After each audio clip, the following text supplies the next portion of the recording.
Oi galera, tudo bem? Professor Juba aqui e fazendo mais um vídeo aí para responder uma questão que já me perguntaram algumas vezes, que também passa pela cabeça da galera aí. É melhor trabalhar em empresa, começar a empresa, ou é melhor trabalhar como freelancer, né? Começar como freelancer.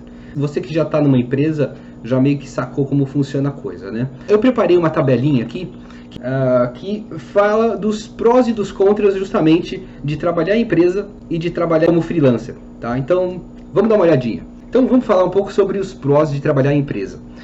Eu coloquei 5 aqui de cada lado e você pode perceber ali que os prós estão um do lado do outro e os contras estão um do lado do outro. Então vamos começar ali. Quais são os prós? O que é legal de você começar a trabalhar numa empresa?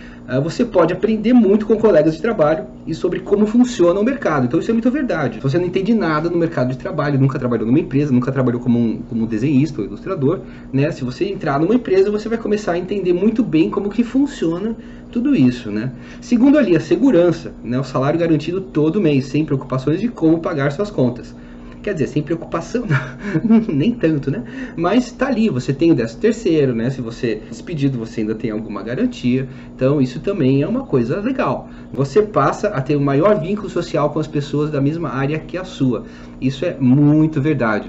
Não só isso, hoje os profissionais com quem eu atuo, os profissionais que eu conheço, então, inclusive gente que hoje faz parte da minha família, né, eu conheci dentro das empresas em que eu trabalhei, e contatos comerciais, né? Então networking é muito importante. Você aprende métodos de organização e gerenciamento, cada lugar é um a acrescentar. Então cada empresa vai te ajudar a se organizar de uma forma diferente. Em geral as empresas têm, né, culturas diferentes, têm, enfim, processos diferentes, né? Isso também é interessante para você absorver dentro do mercado de trabalho, né? E outra, dentro de uma empresa você tem a chance de participar de projetos maiores, né? Eu trabalhei um tempo no Bell Studio. Dentro do estúdio eu acabei trabalhando ali com Beto Carreiro, Cartoon Network, Discovery Kids, até antes da pandemia. Eu também atendia o pessoal ali como consultor externo. Então eu tive a oportunidade dentro de ter contato com grandes projetos, né? Não fazendo parte de um projeto específico, né? Onde eu tinha que fazer tudo, né? Mas isso é legal, porque uma empresa vai acabar agregando projetos muito maiores do que um freelancer de repente pode abraçar. E quais são os contras, né, de você trabalhar numa empresa, né? Por que não é legal de você trabalhar numa empresa? Bom, você vai fazer o mesmo tipo de projeto que deixam muitos clientes felizes, mas podem desestimular a sua criatividade. Muitas vezes você vai entrar numa empresa e eles vão te alocar para uma posição, né? Ou você vai fazer o RAF das coisas, você vai fazer uma arte final, você vai fazer uma diagramação, você vai partir para a parte de administração. E muitas vezes você vai acabar fazendo uma mesma rotina, você vai acabar fazendo uma mesma coisa. E isso pode muitas vezes minar a sua criatividade, né? Tem muitas pessoas que gostam de fazer uma determinada coisa que por conta da posição em que se encontram, muitas vezes de diretoria ou de direção de arte, e gostam muito de colocar muito mais a mão na massa, acabam não conseguindo fazer tanto disso por conta do cargo que ocupam, né? Você pode acabar fazendo o mesmo tipo de projeto. Você corre o risco de trabalhar com pessoas que não gostem, né? Ou que não se dê bem, mas isso também em qualquer profissão. Chato vai ter em todo lugar. É uma questão de você aprender a ser político. Então seja gente boa, espalhe gentileza. Terceiro ali, fazer apenas parte de um projeto e não inteiro, o que pode também acabar te frustrando. A animação, por exemplo, pode pegar um pouquinho, porque você vai fazer parte de um projeto, você pega ali, de repente, para animar, ou para pintar, ou para fazer o rig de uma parte de um projeto, e depois você só vai ver isso aí de novo dali meses. E você faz parte de uma equipe gigantesca, ali com 40, 50 pessoas que estão colocando a mão naquele mesmo projeto. Então, se você não for uma pessoa que trabalha bem em equipe e gosta de fazer esse tipo de coisa, né, isso pode deixar um pouquinho frustrado, porque você vai fazer só a mãozinha ali do personagem, né? Ou vai fazer só um pedaço. Só que ao mesmo tempo é muito gratificante, né? Você entender que você está participando de uma equipe, que você está participando de um projeto maior.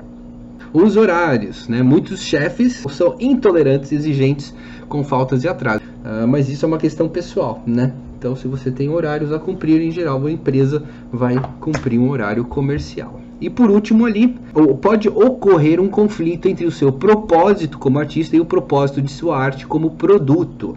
Lembrando que para o comércio você não vende a sua arte, mas a sua habilidade artística. Isso foi uma coisa que eu falei em outro vídeo também, né, que o artista vende ou a sua arte que ele produz e faz por conta própria, que ele gosta, né, ou serviço, né, artístico, ou então ele vende o seu conhecimento. E aqui no caso, quando você trabalha para uma empresa, você trabalha vendendo o seu serviço, né, e se você de repente gosta de fazer uma coisa e você sempre faz outra no seu serviço, você pode acabar se frustrando. Então, isso é uma questão de avaliação pessoal, né? Então, e freelancer? Quais são os prós agora de você ser um freelancer, né, em relação à empresa? Em primeiro lugar, uma maior liberdade criativa, né? Você pode trabalhar com conceitos muito mais pessoais, inclusive dependendo do freelancer, se você for bem reconhecido, né, os clientes podem inclusive te procurar por você ter um determinado estilo gráfico, né, por você ter uma determinada pegada gráfica e eles gostarem da forma como você faz o seu trabalho. Segundo ali, você irá trabalhar do início ao fim do projeto, né? Então, ao contrário da empresa, que você pode pegar apenas um pedacinho do projeto ali, você vai trabalhar a coisa toda, né? Desde o acolhimento do cliente, a apresentação do RAF, né? A arte final, a pintura, a finalização e a entrega de um arquivo finalizado, né? Então você vai pegar tudo, você vai desenvolver ou vai desenvolver habilidades, claro, além do design, como eu falei antes, relacionamento com clientes, né? Administração do dinheiro, cálculo de gastos, contratos, direitos autorais e etc. E é muito importante, interessante que um ilustrador independente, o freelancer, entenda um pouquinho de legislação, né, para que ele possa inclusive se proteger, possa proteger seus direitos, direitos de suas artes, né, e seus clientes inclusive. Então ele vai aprender um pouquinho mais a se administrar. É aí que muitos freelancers acabam pecando, né? O cara vai ser empreendedor, né, e ele faz desenho maravilhosamente bem, mas ele não consegue se organizar em termos de administração pessoal, né? Então isso é muito importante também avaliar. Se você quer ser um freelancer, né, você precisa entender também se você é uma pessoa bem organizada, né, se você consegue se manter na linha, né? Quarto ali, trabalhar em casa, né, sem custos extras como transporte. Isso é legal, então você vai ter o teu tempo, né, você vai fazer a tua hora, né, e com certeza ali o 5 vai ter maior flexibilidade de horário. Não tem nenhum chefe chato cobrando constantemente algum resultado. Você vai ser o seu chefe. Falei antes, se você não é uma pessoa organizada, isso pode ser muito ruim, né, porque você tem que se cobrar, você tem que se organizar e você vai ter que conseguir entregar as coisas no prazo, né? Uma coisa que pega muito com o cliente, né, é prazo, tá? Então o cara vai pedir alguma coisa, às vezes o cliente prefere pegar um trabalho com um desenhista que é mediano, mas que sabe que vai entregar tudo bonitinho, certinho, do que um cara que é o pica das galáxias, mas que você não sabe nunca se ele vai entregar ou não, tá certo? E quais são os contras de ser um freelancer?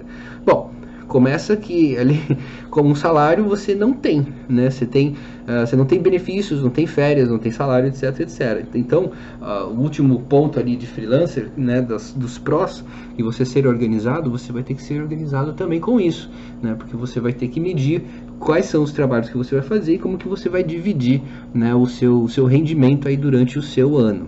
Enfim.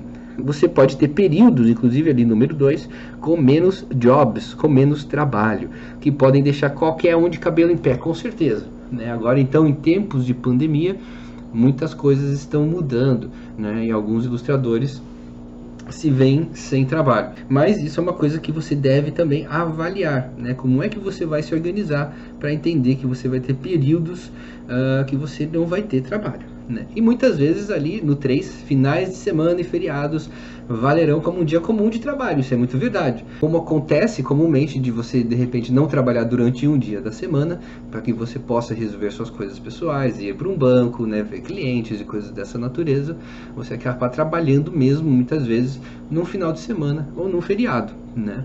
Isso é comum. E isso acaba acompanhando, número 4, tudo que foi falado antes, né? A disciplina. Às vezes é melhor ter um horário para começar e parar, depois, né, você pega um cochilinho de 2 ou 3 horas, depois do almoço, né, que é um pouquinho mais demorado, isso aí pode realmente atrapalhar, né? Então, enfim, você precisa ser uma pessoa organizada para conseguir trabalhar como freelancer, né? Não tem aquela coisa de, vou passar o dia inteiro sem fazer nada, vou ali, faço uma hora de trabalho, deu, acabou. Não, né? Se você for um empreendedor, se você for um freelancer, você tem que pensar que você é uma empresa, então tem que ter horário de começar, tem que ter horário de terminar e, enfim. E se formalizar pode adicionar alguns custos extras, como ter um alvará, pagar impostos, né, pagar nota fiscal, conta telefônica, internet, luz, gráficas, entre outros, né? E isso é muito verdade. Muitas empresas, principalmente empresas que são médias e grandes, elas vão pedir nota, né? Porque elas têm que justificar aquele serviço que elas estão pagando, né? Então você, de alguma forma, seja através de um alvará, seja através de uma nota da prefeitura, vai ter que apresentar um recibo ou uma nota para aquela empresa, para aquele seu cliente. Então esteja também preparado como um freelancer, como eu falei antes, para trabalhar como uma empresa. Beleza, galera? Então acho que é mais ou menos por aí, né? Algumas dicas que eu consegui passar para vocês. Vale a pena começar com empresa? Vale muito a pena. Eu acho muito legal porque você começa a conhecer bastante gente, você conhece como o mercado funciona. Mas não tem nada errado começar como freelancer também, tá certo? Aí basta você examinar um pouquinho mais, né? Você se organizar um pouquinho mais e ter noção também, como eu falei num outro vídeo lá, de quanto que vale o serviço, né? Quanto que vale aquilo que você está fazendo, beleza?